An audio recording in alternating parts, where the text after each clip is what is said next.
I just remember feeling like the stage was going to fall down. I'm like, what the fuck is going on?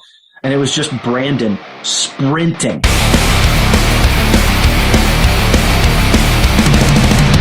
Hello. Hey, Porter, how are you, man? There he is. How are you, buddy? I am fantastic. How are things? Can't complain at all. Cannot complain. Wouldn't do any good if you did, though, right? What? I said it wouldn't do any good if you did, though, right? No, what if I was just like, oh, man, well, I turned all ER on you? like your local barber. It's like, well, tell me what's bothering you. Yeah. Has anyone ever been like, oh, man, horrible, and just ruined your show?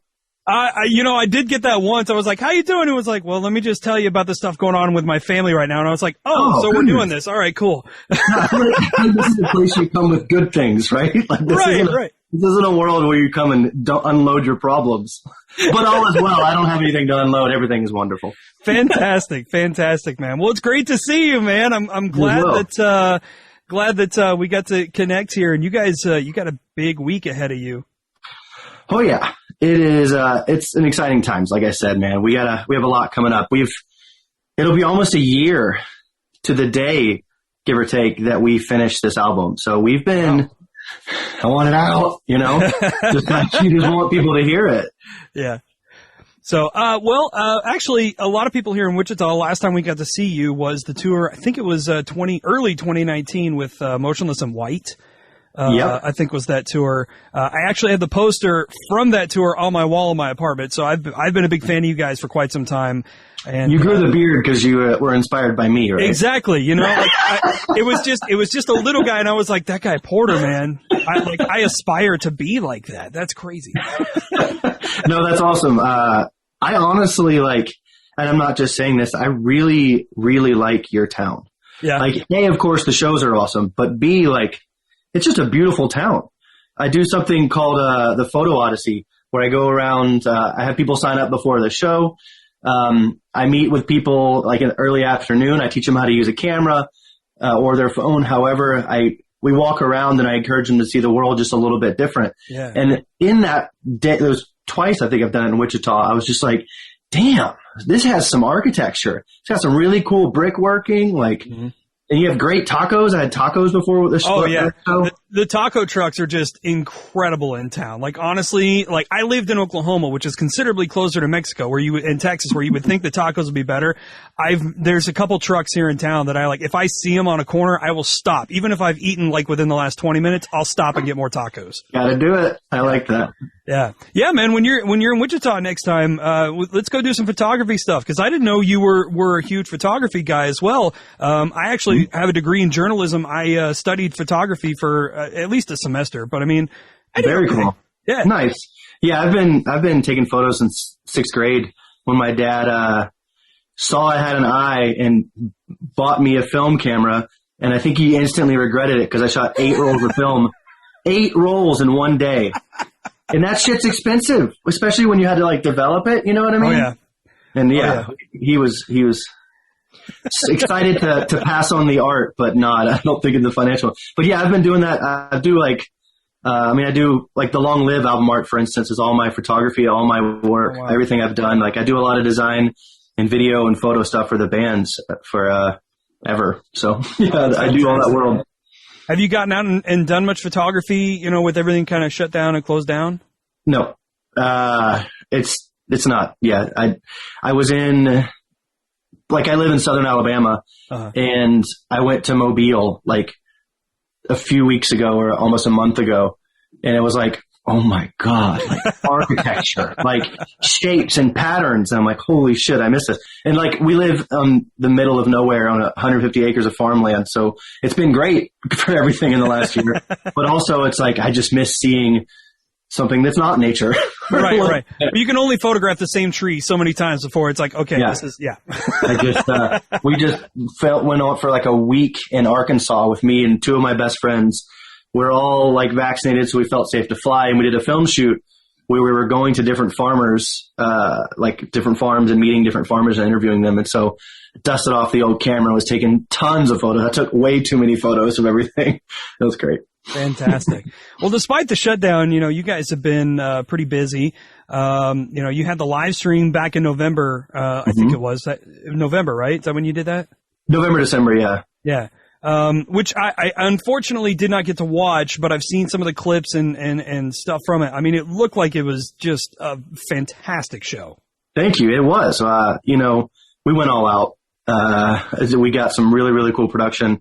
Speaking of video stuff, I did video wall footage for like the entire 22 song, both sets. So it was really fun. I'd never done that. I've always wanted to. So that was a cool experience. And it was the first time playing with the 5 of us together in this chapter. Mm-hmm. And it was exciting. It just makes me really want to play an actual show. Because you play there and you're going on. I mean, so much of our live show, as you're aware, like, is interaction. And there's so much about that. Not only for our band, for every band, but especially our band. Like, I try and connect with each member of the crowd as best I possibly can. So when you're doing that, there's like a lighting guy, the laser guy, sound guy, like Brandon's wife. Yeah. And like in between songs, you hear Brandon's wife like, woo! And you're like, thanks, Ash.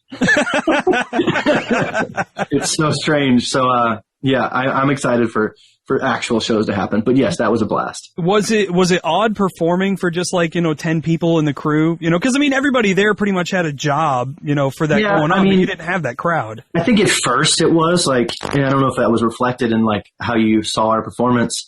We are semi-professionals, so we know how to turn it on, and like, you just have to put your mind in a different space, and you have to, imagine people's in their living room circle pitting instead of visually there, and you just kind of focus on what you're playing. Obviously it's a live stream, so you don't want to fuck up, right? As well, right. And you just focus on like what's happening between the 5 of you.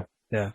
The end of 2019, which was probably the last time you guys were out on the road, you did that 20th anniversary tour. You guys are known to do some pretty cool stuff, with your show and your presetation. You did a full, fan request for the set list that you did on that tour. We had the fans, it was like one of the bracketed type things. Gotcha. And it was interesting to see what songs were or were not chosen. Like, I was shocked many times. Yeah. There was those head-to-head battles. I'm like, that one's going to win. And nope.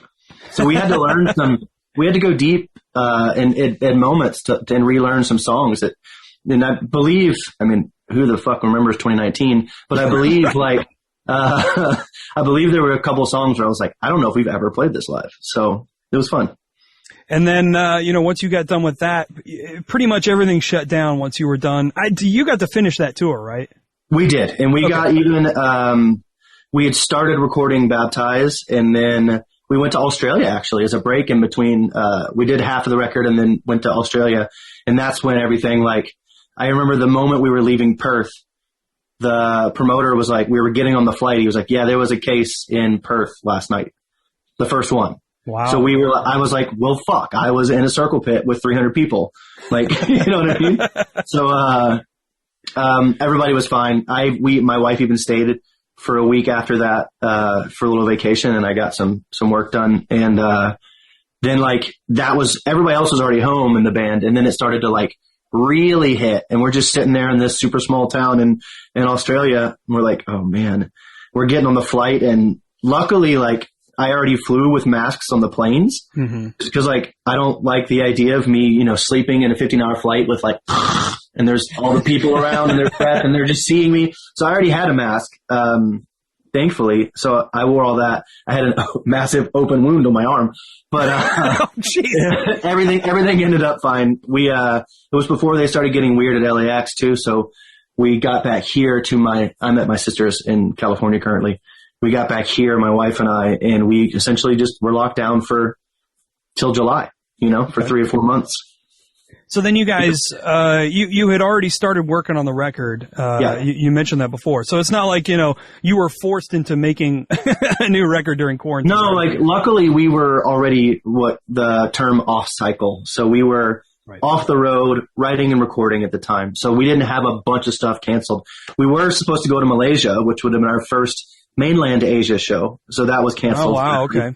We were really looking forward to that. And then we were supposed to do like a couple US festivals in the summer and in the fall. But I was grateful that we didn't have like our entire life ruined by it necessarily. Yeah. I mean, that didn't sound right, but you know what I mean. No. I think there's a lot of people that cycle. Yeah, my touring cycle wasn't ruined, I should say. Yes. Yeah, I think there's definitely a lot of people though that would say my life was ruined for a year because of this. So 100%. It's been a wild ride, man, and I think obviously those tragedies are fucking nightmarish. But like in the stuff that we went through, I wouldn't say like if I could sit there at a button that says choose it or not choose it, would I do it? But the last year has been good in a lot of ways as well, and it's given us as humanity a chance to just be like, whoa, like.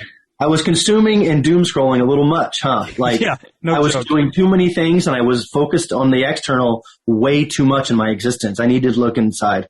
And that's honestly what Baptize is about. What the album is about. And like a lot of those lyrics, even before we were at shutdown, it was like, it was the need to look inward and the need to just, I don't know why this phrase is popping into my head, but I'm going to say it. Check yourself before you wreck yourself. Check yourself or you wreck yourself.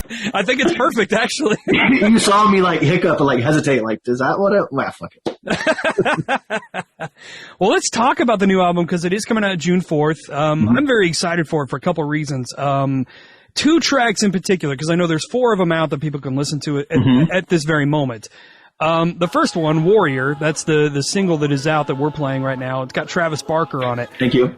How the hell did you get Travis Barker booked? Because that dude is on everything right now. John Feldman. Him and John Feldman are buds. Obviously, John does Blink and has for years. And like Travis is probably over in that studio at Feldman's house once a week on average. So, we had that part in Warrior. We wanted to do like kind of a cadencey sort of drum thing, and we were like,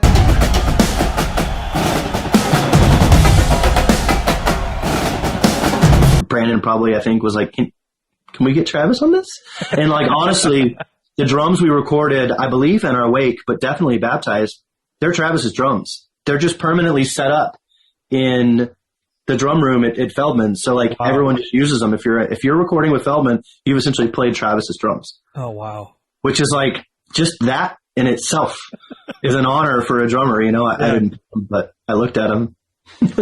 Was it when Brandon sat down that he had this look on his face like, oh my God, I'm sitting at this thing? Oh, 100%. I think after in our Wake, he wrote him a note like, hey man, like, thanks for letting me use these. Well, Warrior's great. I mean, it fits in with everything that you guys have done in the past. Big, anthemic, kind of stuff. The hook gets stuck in your head. I think the Warrior hook gets stuck in my head at least once a day right now. So, awesome. I think that's a great sign. The other track I want to talk to you about is Underrated, which, like I said, normally you guys write some stuff that's big and anthemic and, everything Atreyu does, puts this big smile on my face. I feel like I'm just being washed over by this huge sound. Yes. This is the first Atreyu song that made me do like the stank face. I was just like, that opening is just incredible. Thank you. That was the goal. Yeah, I'm glad it was accomplished. As you know, if you've followed not you, but everyone, if you followed our career over the years, like, we're never going to write the same song twice. We always want to challenge ourselves. We always want to try something new. And I believe we may have hit parts where you got the stank face, but that was like our goal. Like that riff started to happen. We're like, oh yeah. Oh fuck yeah. Yeah. And, I love the dynamic of the voice or the vocal. Geez, use your words. Of the different parts in the verses, and how the ebb and flow of that is. Like, I love that song. I love the song. I love the message. I love everything about that. Like, I wanted when Warrior was going to be released, I didn't want to do Save Us into Warrior because, like I said, we've written a few lines in our career. Like, we're a heavy band, yes, but we're also the potential to do The Time Is Now, The Warriors, that sort of stuff. Yeah. And I didn't want to fully upset with everything, especially that's happened with our band. I didn't want to fully upset everyone by just releasing Warrior. I was like, we need to do that and Underrated at the same time.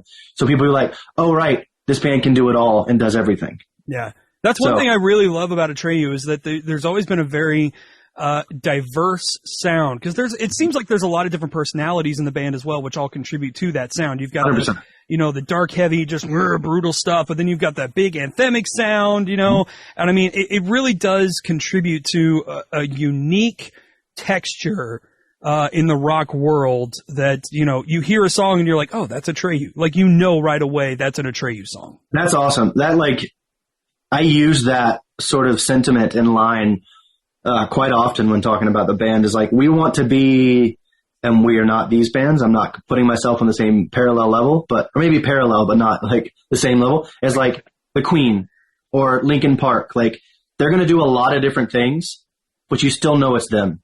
Yeah.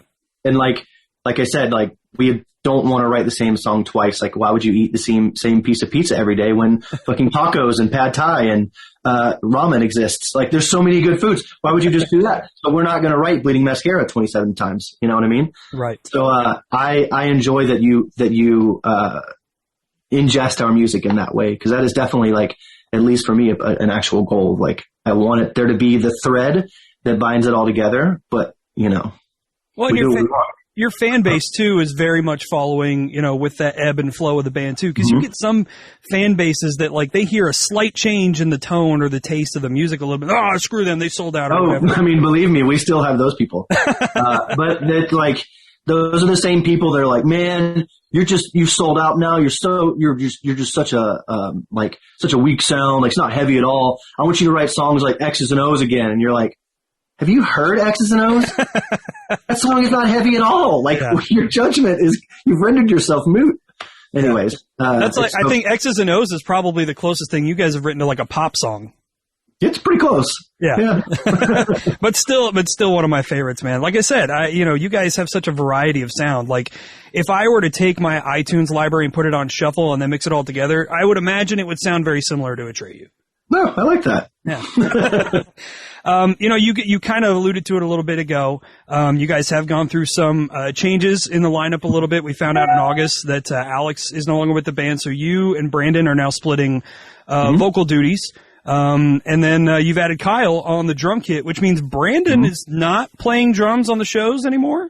Yeah, so Brandon is now at the front, and we have our good friend Kyle coming in, who had played in Hell or High Water with Brandon. He's plays in Dead American now. He played in this band called Thieves and Liars. He's been in tons of bands. He was our drum tech for many years.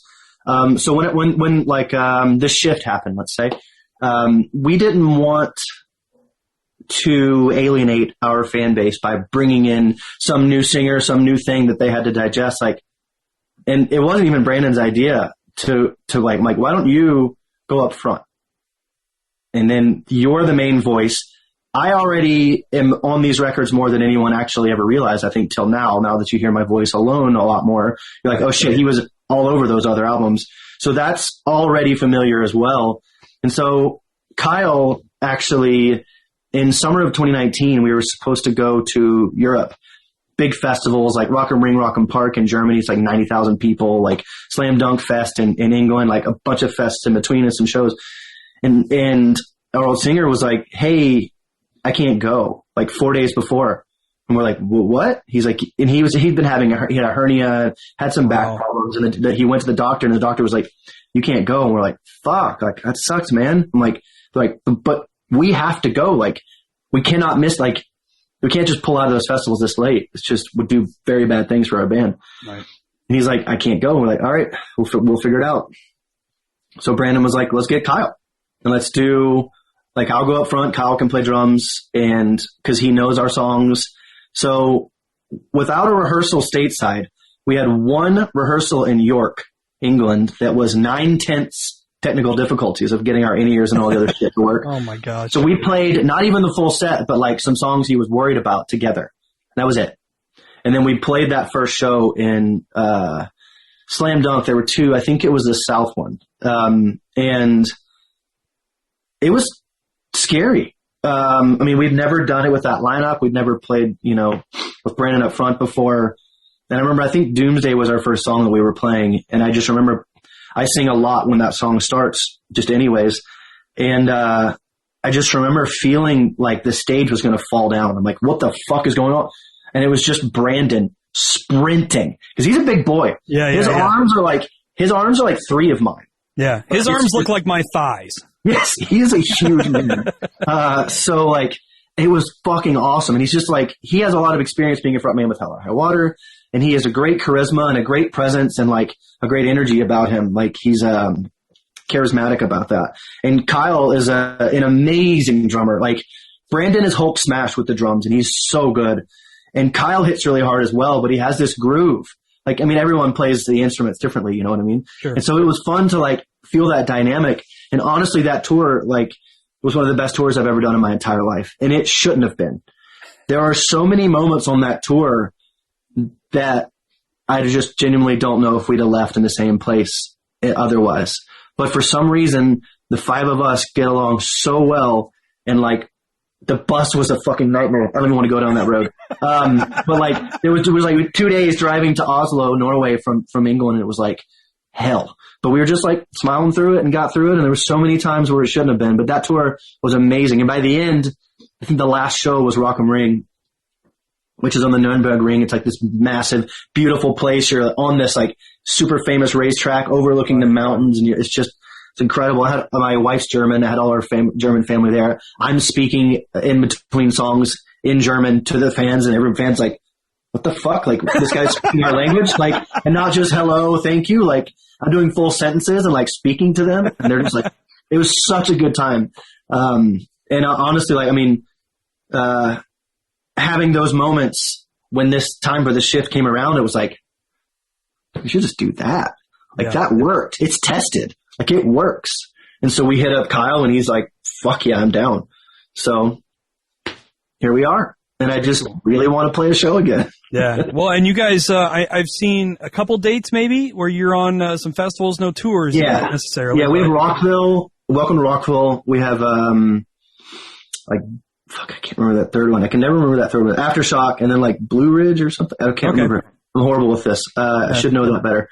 I'm sorry, festival. My life's busy right now. But yeah, we have some stuff, and we have some stuff in the works. We have some stuff in the works. Very cool. I imagine you guys. I imagine you guys are very eager to get out on the road, as everybody is right now. Yeah. To get out and play in front of some fans. A couple things before I let you go. One, I saw back in, I think it was November, December, you and Brandon got on Twitch. And started playing video games, and kind of doing some other stuff as well. I'm not really a Twitch guy, but like for people that are, like, tell me about your Twitch experience. Is that something that you're like really hooked on now? Yes. Brandon had been doing it since he just had a year, like end of March, I think was his year on Twitch. And he does a lot of music, he does some art stuff. He did some cooking. He does a lot of music though. He played a lot of guitar. He sings a lot now because he hurt his hand. I started in December, and it was born out of seeing Brandon being like, this is so much fun. It's such a great community. I'm like, yeah, but I hate social media. I don't hate it, but like, I hate posting on it. I hate being like, I don't like being on video. I don't like creating an Instagram post for me. And like I'm a photographer. All of my shit is just like essentially my portfolio. Right. It's the biggest anxiety hurdle to get over, just to write that caption and hit post. It's wild. And then keeping up with it and like answering things. It was just like, I don't want to do this for a long time. And then my other friend, Danny, in Austin, who I played soccer with a bunch in LA, wonderful human being, was like, I think you'd be great on Twitch. I'm like, what? He's like, yeah, I watch Twitch all the time while I'm working. Hope I didn't out him just then. But not like, that Danny. If you're his employer, like, not that. Yeah, not him. No. And he's like, I mean, you do music, you do play video games, you make all sorts of art. Like, I would watch it. Like, there's so many fucking things that you do that are so cool. I'm like, okay. And so like that kind of planted another seed. And then something else happened where I was like, I should just fucking do this. And so when I was in California for the Carry the Fire streams, I was like, okay, right when I get home, I'm going to start it. Like, I have all the camera, I have the tech. My friend even, like in a wonderful coincidental synchronistic way, gave me a PC, and you need PCs to stream, and I'm a Mac person. So like, I like got this PC. I was like, all right, this is fucking going. So I started, and you know, like I said, I don't like being on camera. I don't like this, but I got over that part of myself, and I broke that fear because I was like, look, man, like, you are someone in a band, especially now being more of a singer role, like, you can connect to these fans and connect to them more than you ever have, and make them love our band more than I ever have. And honestly, like, connect with people more. And so like, I started doing it, and we have built this massive community that are just so wonderful and positive and uplifting. It is the best form of social media I have ever been a part of. And I have a stream later this afternoon that's for Art Wednesdays, and we just get on, and we've made this t-shirt actually together. Cool. on the stream. That's awesome. We had for sale, and we have like made. I've done tons of drawing, which was something that I'd never really shown anyone ever. So I'm expanding as an artist and they were like, these drawings are fucking awesome. Like, why have you never shown anyone? I'm like, I don't know, I was scared. And so we draw all the time together. We're making a coloring book out of those drawings together.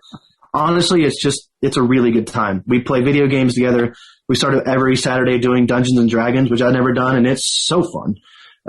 So it's just a really, really good time, man. And I do truly enjoy it. For those wondering, what is your Twitch handle? Where can they find you on Twitch? Just Porter McKnight, twitch.tv/Porter McKnight, or you just type Porter McKnight in there. Very good. And you'll see the beard. Well, and speaking of the beard, my last question, you and I are both bearded bros. Mine not quite as majestic as yours. Just time, you got it. It'll get there. It'll get there. I'm wondering if you have the same problem I do over the past year, wearing masks, that you get the COVID wave, or as I've also come to know it, the Corona crease.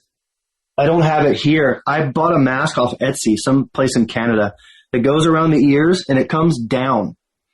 Oh, it goes like down and around it, so it just kind of supports it. You also look like a belly dancer, which is cool, but it just comes down and it doesn't crease it. But yeah, I genuinely feel like I have more of a crease here than I did before because of mask wearing. Yeah. So I try to wear that one if at all possible. I don't know if people would like the belly dancer look on me, because I mean I got a big enough belly as it is. Like, no, it doesn't. It's not that bad. I'm just joking. Okay. You should try it though. It's like $15. It's worth a shot. Well, hey man, new album Baptized coming out June 4th, very, very quickly. Very excited to hear everything else on the record. And actually, you just launched something on the website. You can hear like 6 seconds of each one of the songs. Started just recently. Yep. As of yesterday, there were 2 songs. So you could hear clips of Strange Powers of Prophecy and Baptized. So I don't know what's out today. There's a new one today. And Brandon made a video of like, this got me so hyped. And I was like, yeah, right. He's like, I even know the songs and I'm hyped. And I listened to it. I'm like, oh shit. Yeah. Like, I'm hyped too. And I went and I listened to the album after that. I was like, I just need to hear the whole thing now. Sorry. Perks of being in the band. Straight from Porter's mouth. When you hear the first 6 seconds, you're going to want to listen to the whole record anyway. It's true. Awesome. Baptized coming out June 4th. I'm very excited for you guys. Excited to hear what you've got coming up for on the road. And I don't know, maybe we catch you at a couple festivals this summer as well, man. Or I guess in the fall. Most of the festivals are in the fall now. Yeah. We have a couple in the fall. Maybe we'll get on some more stuff. But either way, let's shoot some photos and eat some tacos. Dude, I'm down for it. Porter, thank you so much for the time, man. I appreciate it. Thank you, Meatball. Later. Right. See you, dude.